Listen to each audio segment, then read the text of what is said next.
Assalamualaikum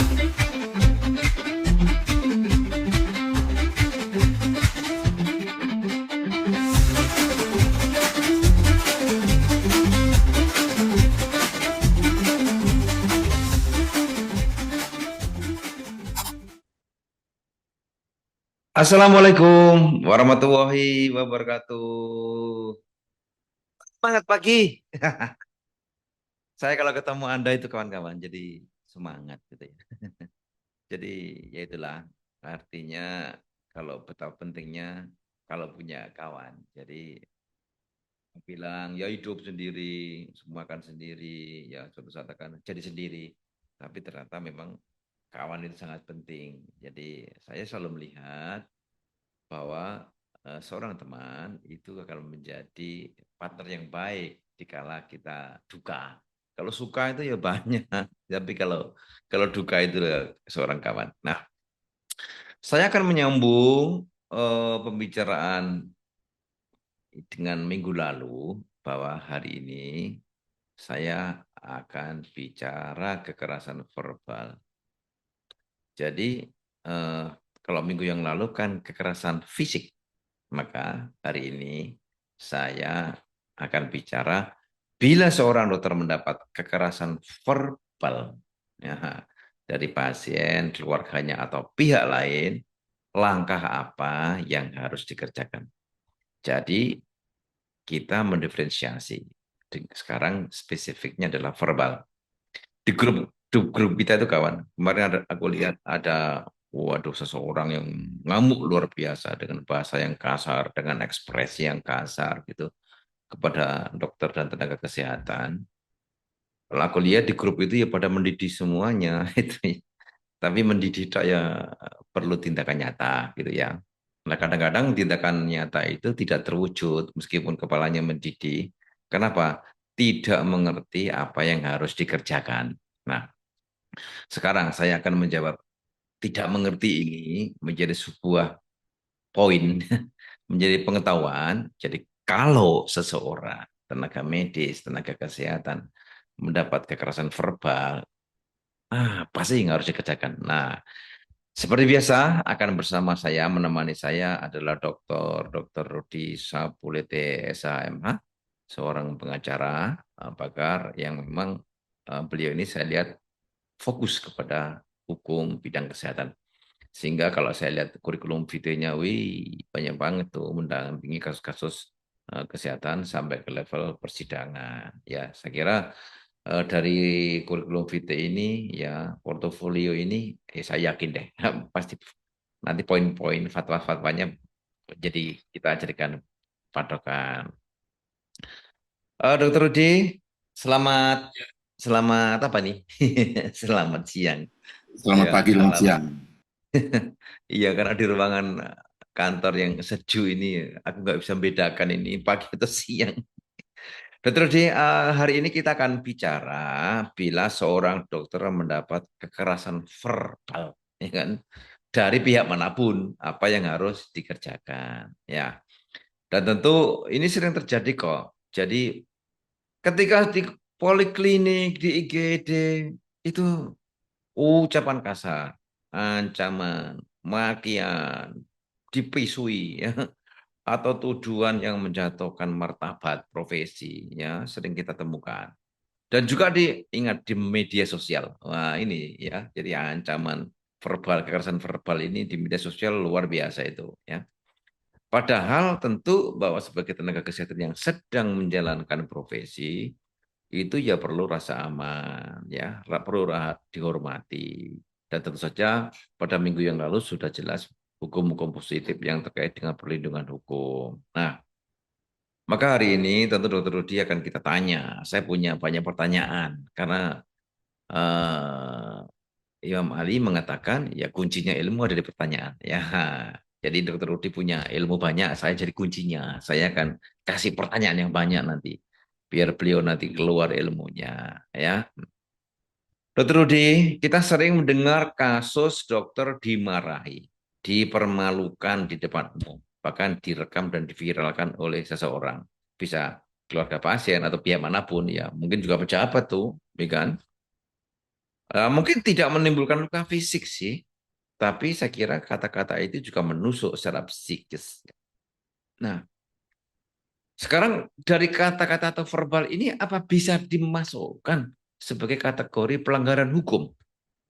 Oke, terima kasih Pak Sutrisno, Pak Ketua, Dr. Sutrisno SPOK. Luar biasa pertanyaan ini. Memang kalau kita melihat merujuk di minggu yang lalu atau yang lain terkait dengan kekerasan fisik, hari ini kita bicara kekerasan verbal. Sebelumnya saya katakan, mari kita lihat pijakan undang-undangnya. Kalau kita melihat Undang-Undang 17 tahun 2023 yang sudah kemarin juga saya sebutkan, di pasal 344 sampai pasal 347, itu sangat jelas di sana dinyatakan terkait dengan masalah bahwa tenaga medis tenaga kesehatan berhak memperoleh perlindungan hukum ya dari keamanan, keselamatan dalam menjalankan praktik profesinya. Kalau kita melihat kekerasan verbal itu adalah termasuk bagian yang tidak terpisahkan dari kekerasan fisik. Sehingga dokter dilecehkan, dokter diancam, dihina, ya, serta mungkin divideokan saat menjalankan tugas itu berhak mendapatkan perlindungan hukum penuh, ya, apalagi diatur dalam undang-undang, berarti diatur mereka dilindungi oleh negara. Demikian juga yang pernah saya sebutkan, undang-undang pernah yang sekarang dihapuskan karena hadirnya undang-undang 17, itu sudah juga disebutkan, setiap bentuk penghinaan terhadap tenaga kesehatan, baik fisik maupun verbal, dianggap mengganggu kehormatan profesi dan melanggar hukum, ya, atas hak hukum tenaga kesehatan. Itu yang jelas dikatakan. Dan kalau kita melihat rujukan daripada undang-undang ini, kembali lagi saya katakan, Permenkes nomor 10 tahun 2021 jelas di sana nyatakan juga demikian. Jika dokter mendapatkan atau menerima kekerasan fisik ataupun kekerasan verbal, rumah sakit wajib mencatat sebagai bentuk insiden keselamatan tenaga kesehatan. Ini jelas ini. Dan wajib melakukan pemberian pendampingan hukum. Ini diatur sangat jelas di dalam Permenkes ini. Kalau kita melihat Permenkes di pasal 2 ayat 1 sangat jelas. Tenaga medis dan tenaga kesehatan berhak mendapatkan perlindungan hukum selama menjalankan tugas sesuai dengan standar profesi dan etika. Dan kembali lagi kita bicara di pasal 11-nya, Kementerian Kesehatan bekerja sama dengan OP, ya, organisasi profesi, dalam memberikan pendampingan hukum. Di sini jelas pendampingan hukum, makanya peran ID, peran PPNI, peran IAI, peran IB sangat penting di sini. Karena apalagi diatur di undang-undang. Maka model pelaporan itu sama dengan kekerasan fisik yang kemarin yang saya sampaikan dalam minggu yang lalu. Dan kalau kita lihat dari sisi aspek pidananya, kekerasan verbal atau penghinaan itu masuk ke 310. Meskipun ada undang-undang ini telah di beberapa menjadi pembelajaran buat kita, ya, adanya perubahan-perubahan, ya, termasuk di tentang fitnah di pasal 311 atau penghinaan ringan di pasal 315 atau ancaman itu di 335. Kekerasan verbal mengandung ancaman atau intimidasi termasuk tindakan pemaksaan. Jadi kalau kita melihat dari 311, 310, 311, 315 ataupun 335, ucapan kasar, makian, umpatan, tuduhan terhadap dokter, apalagi itu di ruang publik, di rumah sakit, ataupun di sarana kesehatan, ya, ataupun di medsos, termasuk serangan terhadap kehormatan pribadi dan profesi, bisa dimasukkan di dalam undang-undang itu. Apalagi kalau itu masuk di ITE, jangan lupa di ITE sangat jelas di sana diatur setiap orang yang dengan sengaja tanpa hak mendistribusikan, transmisikan, disket atau informasi, sanksinya cukup berat, paling lama 4 tahun atau denda maksimal 750 juta. Ini di pasal 27-nya. Ya, di pasal 45-nya juga demikian.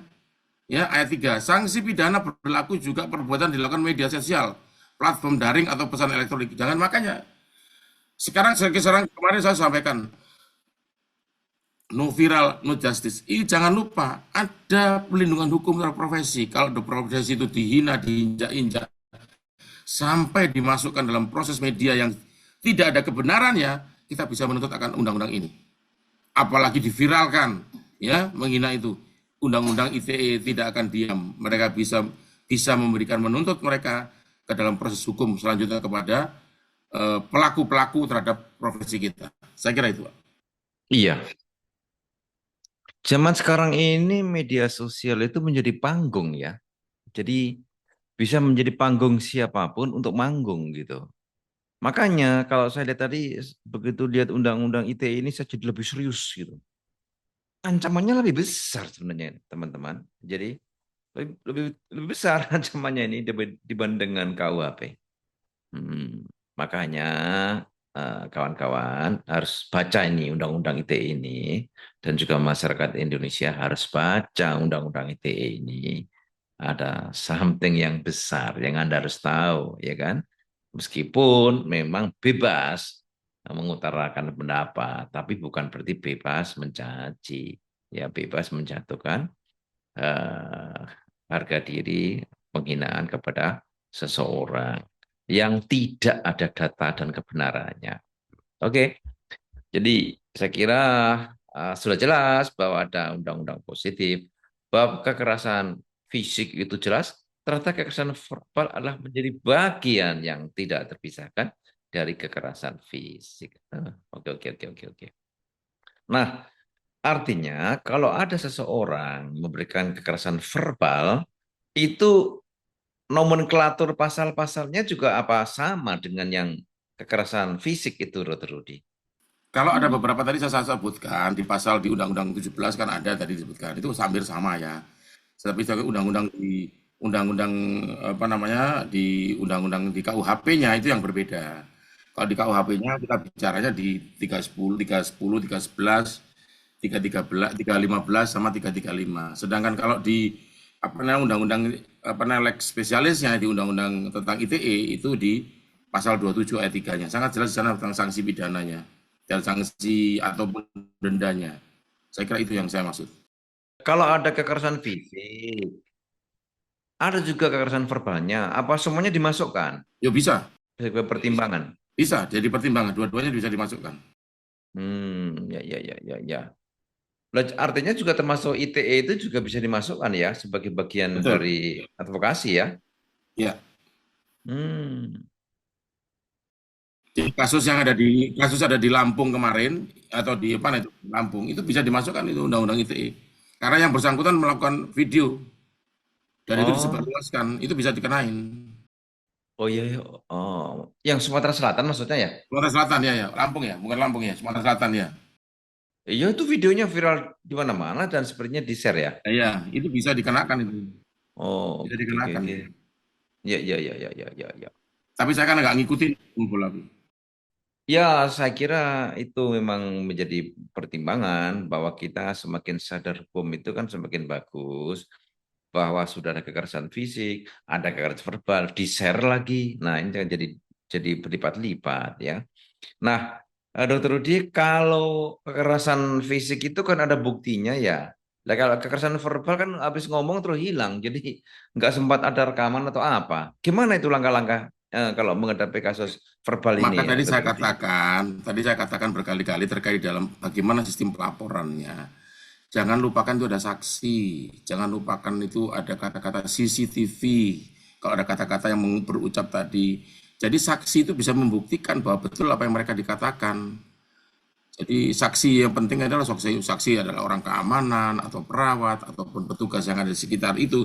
Ketika terjadinya tindakan kekerasan verbal, jadi kayak contoh kayak kemarin, misalkan di Sumatera Selatan itu, kan ada itu perawat tahu, mereka berucap mengatakan ya kata-kata kasar atau penghinaan kehormatan pada para profesi dengan mendorong-dorong, itu juga menjadi bentuk kekerasan fisik dan juga kekerasan verbal. Selain dengan fisik dilakukan, dan juga ada kata-kata verbal, penghinaan bahwa seolah-olah dia sangat maha tahu tentang penyakit yang mereka alami, misalkan ya mereka menarik secara fisik juga gitu, menarik dengan apa namanya itu masker itu juga bentuk kekerasan yang harus kita tindak lanjuti. Tidak, itu penghinaan terhadap profesi itu. Jadi harus ada saksi yang penting itu saksi CCTV yang ada berlaku di saat itu. Kalau lapor ke polisi kan harus ada bukti apa ya? Bukti fisik atau bukti kuantitas nih yang bisa dilihat ya. Itu gimana? Apa harus selalu ada bukti yang bisa dilihat, dipegang, dihitung itu atau lapor aja Pak saya dapat kekerasan verbal gitu? Apa juga bisa seperti itu? Ya tadi saksi tadi, saya katakan saksi tadi. Saksi itu salah satu alat bukti yang bisa mendukung adanya kekuatan dalam proses hukum selanjutnya. Di pasal 184 KUHP, ya, kekuatan alat bukti salah satunya adalah saksi. Oke, berarti saksinya diajak ke Pak, Pak kantor polisi. Loh iya, kalau itu saksi itu bisa memungkinkan datang, dia datang. Harus begitu. Untuk membuktikan bahwa itu terjadi, apa yang terjadi, proses terjadinya kekerasan verbal tadi itu memang betul-betul terjadi, bukan karena apa namanya buatan oleh seorang apa namanya si korban. Jadi kalau contoh kasus di Sumatera Selatan, saksinya kan ada perawatnya itu hadir. Ya, ya, ya, ya. Itu Ya. menjadi saksi. Artinya saat membuat laporan kepada Pak Polisi itu juga saksinya diajak ya. Ini loh Pak, saksi saya bahwa terjadi kekerasan verbal gitu. Betul. Ya, ya, ya, ya. Nah, iya, saya sering ditanya, eh, kalau bikin laporan begini, apa sudah memerlukan seorang apa ya, penasihat hukum, pendamping hukum, pengacara gitu? Nah, jadi gini, ini yang kadang-kadang sering dipahami para teman sejawat dokter sekalian. Ya, yang namanya ke SPKT, laporan tentang kejadian perkara, itu adalah yang bersangkutan. Sedangkan pengacara hanya mendampingi, belum berproses. Mereka mendampingi dalam artinya mengarahkan bagaimana proses pelaporan yang benar, merunut proses yang namanya kronologis yang terjadi. Itu adalah tugas pengacara. Pengacara hanya prosesnya di sana mendampingi. Jadi yang dipanggil polisi itu dalam rangka proses hukum itu adalah baru bicara tentang masalah kepada saksi atau mungkin kepada pelaku, itu hanya mendampingi saja. Jadi mereka itu bagaimana proses hukum yang benar itu tugas pengacara. Jadi jangan sampai orang ini diperlakukan misalkan sekarang dipanggil diperiksa besok tapi disuruh di situ atau disuruh tidur di situ atau mungkin disuruh beli makan di situ. Itu tidak seperti itu. Jadi ada waktu yang mereka jeda atau mereka harus sampaikan bahwa proses hukum itu seperti ini. Mereka harus dipanggil. Yang melaporkan dia yang bersangkutan. Jadi kasus-kasus terjadinya dimanapun itu kadang-kadang keliru. Ini yang melaporkan pengacara, bukan. Pengacara tidak bisa melaporkan. Yang melaporkan adalah korban ataupun pelaku ketika terjadi sesuatu hal yang berkaitan dengan hukum. Lah surat kuasa itu apakah tidak bisa menjadikan dasar seorang pengacara mewakili, melaporkan? Oh tidak, jadi pengacara di sana sebagai fungsi pendampingan yang berperan di dalam rangka supaya orang itu menjadi tenang, orang itu menjadi tidak takut, berani karena ingin memberikan keterangan yang sebenarnya. Dengan adanya penguatan pengacara Hmm. tadi itu lebih memberikan suatu mengapresiasi bahwa tugas seorang polisi akan lebih ringan. Misalkan habis ini harus ngapain, habis ini harus ngapain, itu tugasnya pengacara bisa tahu. Ya, jadi mungkin butuh data apa, pengacara ikut mendamping membantu di sana. Mungkin butuh data video, data saksi. Ini ada saksi nggak terjadi verbal? Ada Pak, silakan nanti tolong bisa dihadirkan pengacara akan berkomunikasi dengan pihak korbannya. Siapa yang tahu terjadi kejadian itu tugas pengacara. Jadi Oke. dalam rangka itu pendampingan. Jadi belum action ke proses persidangan belum. Tetapi dalam biasanya polisi akan bertanya, ini didampingi pengacara tidak? Ada ya, sudah itu tugas pengacara untuk melakukan pendampingan. Kalau tidak Hmm. mereka dibiarkan, bisa seenaknya misalkan kita tidak tahu tentang proses hukum yang sebenarnya, bisa-bisa datang pagi, misalkan sore baru diperiksa. Nah ini tugasnya pengacara untuk meluruskan, Pak ini Pak, saksi sudah hadir, mohon diperiksa segera Pak. Itu bisa terjadi. Jadi tidak Hmm. istilahnya bahasanya itu dibuat mereka ribet di kantor polisi di dalam mereka melapor ataupun mereka dilaporkan ataupun melaporkan. Saya kira gitu. Ya, ya, ya, ya.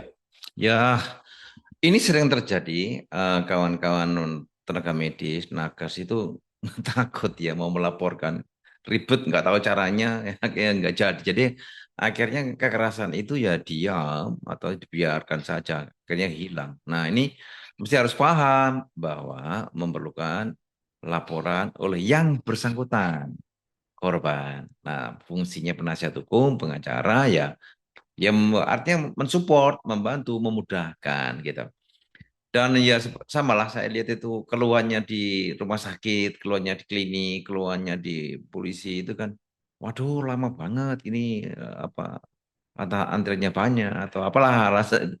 Jadi banyak, jadi tempat orang ngumpul itu akhirnya jadi panjang dan keluhan jadi banyak. Tapi insya Allah lah, artinya bersamaan dengan waktu kan dari rumah sakit, klinik juga mengalami peningkatan, dan saya juga yakin teman-teman saya di polisi juga pasti berbenah ya.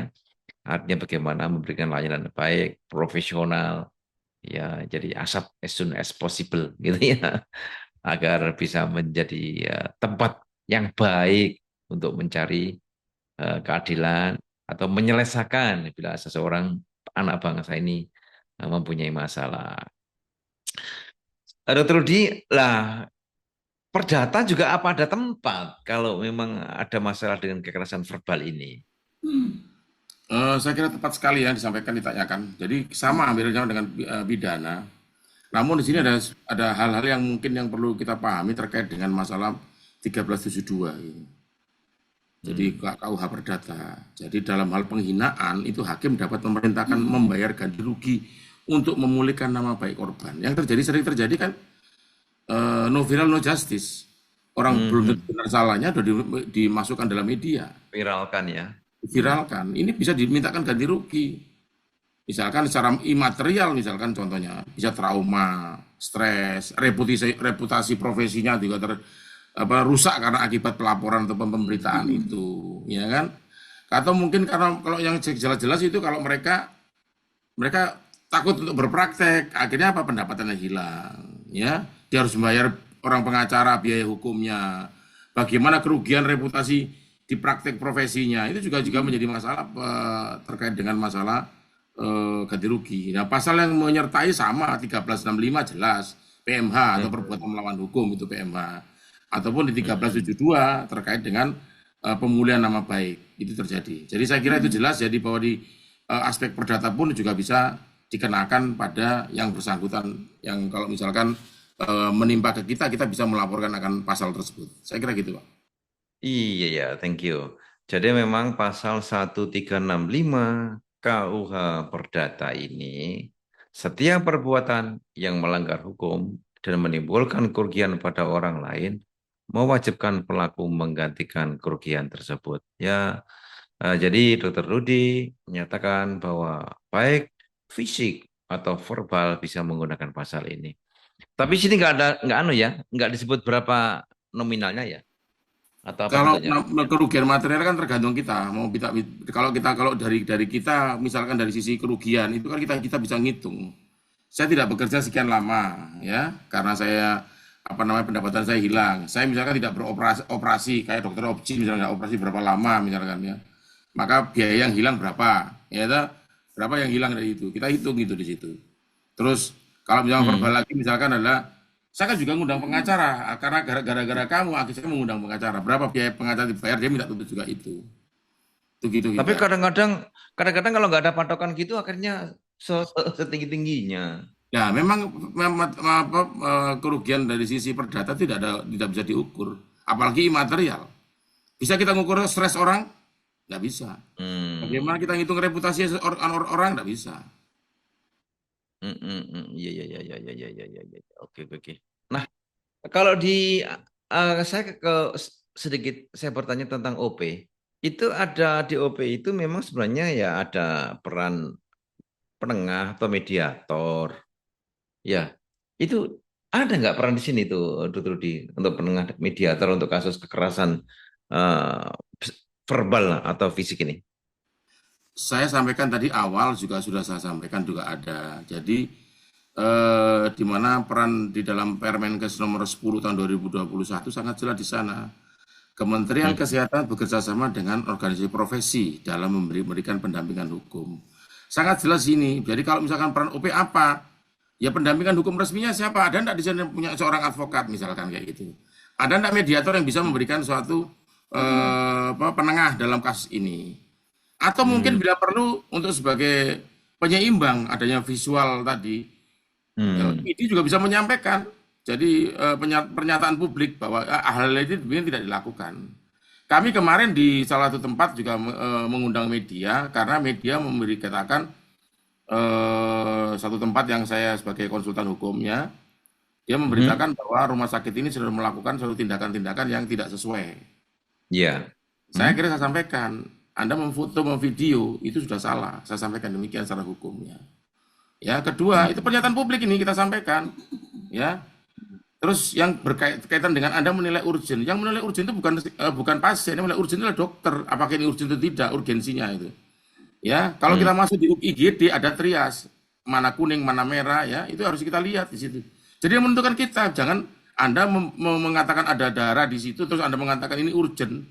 Yang menentukan urgent itu kita. Ini harus ada pernyataan publik kepada dari Mhm. profesi harus melakukan itu supaya orang akan lebih jelas untuk sehingga tidak bisa men-take down lagi apa yang disampaikan itu salah gitu. Sehingga nggak segagah itu. Jadi peran di sana ada. Di ADRT kita ada, dia tadi sudah sampaikan di fisik kemarin juga ada itu kan saya sampaikan. Itu juga ada di pasal 6 dan 7 juga jelas. Ya, Yo. peran daripada profesi dalam rangka melakukan advokasi hukum pada anggotanya dalam melaksanakan tugas profesi. Jadi kalau misalkan ada pernyataan secara no viral no justice, kita juga melakukan viral, yaitu pernyataan-pernyataan publik yang benar terhadap proses tindakan sesuatu. Itu saya kira gitu, Pak. Jadi kalau ada sesuatu yang sifatnya kekerasan begitu, kemudian ID mengeluarkan ya selebaran atau flyer gitu, itu sebenarnya sikap yang itu yang baik atau bagaimana? Atau menunggu sampai semuanya kelar dulu? Tidak harus menuju gelar guru. Hmm. No viral no justice itu juga salah satu penting. Kenapa? Mempengaruhi proses hukum. Tapi dengan Hmm. kita memberikan suatu statement, membuat pernyataan, akan menjadi suatu keseimbangan buat mereka bahwa ternyata yang Hmm. disampaikan itu tidak benar.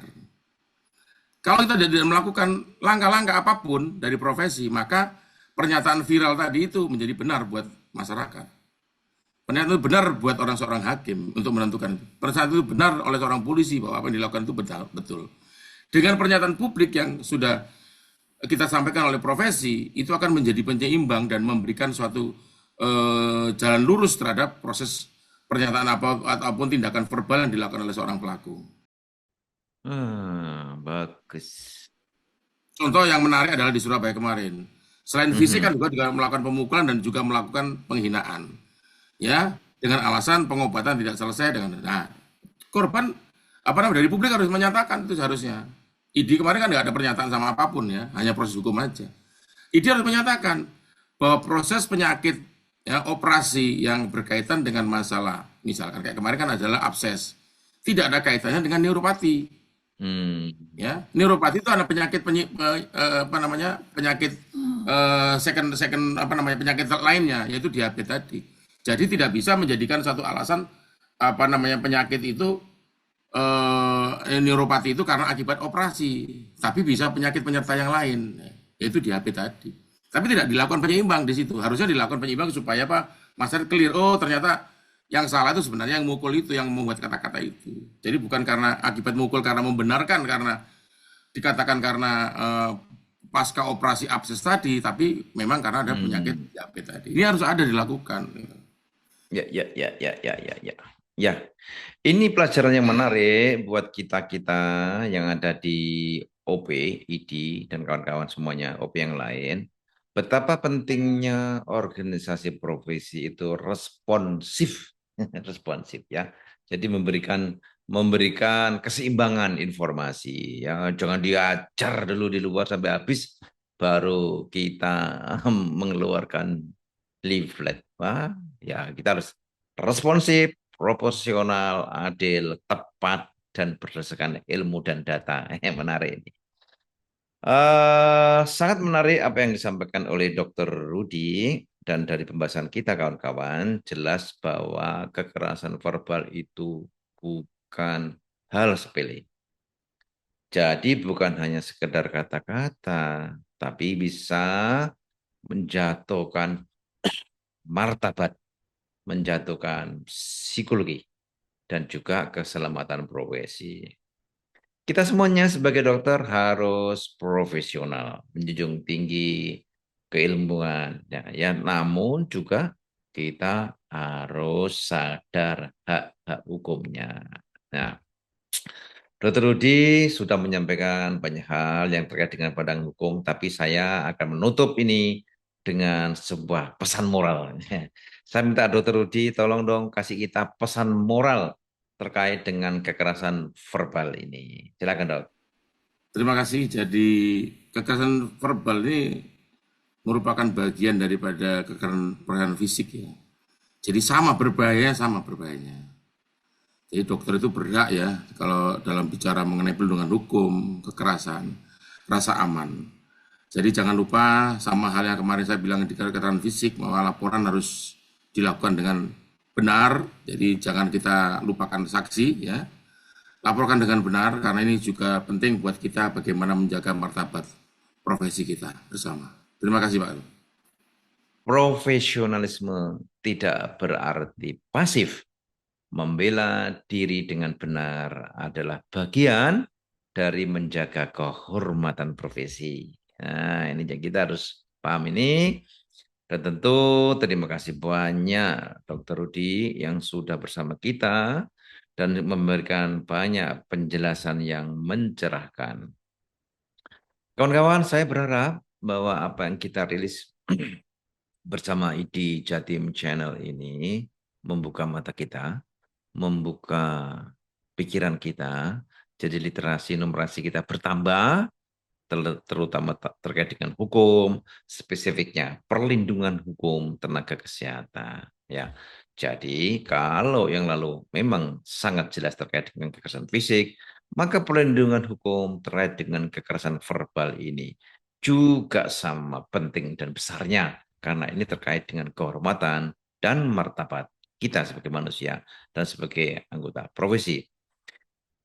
Thank you so much kepada Anda semuanya yang sudah bersabar mengikuti acara ini. Saya berharap, ayo kita laksanakan profesi ini dengan penuh ilmu, penuh semangat, penuh kejujuran, penuh etika, dan tanggung jawab, selalu tangguh menghadapi segala masalah. Jangan lupa, sadar hukum. Terima kasih. Perhatian Anda sukses, sehat, semangat selalu. Wassalamualaikum warahmatullahi wabarakatuh.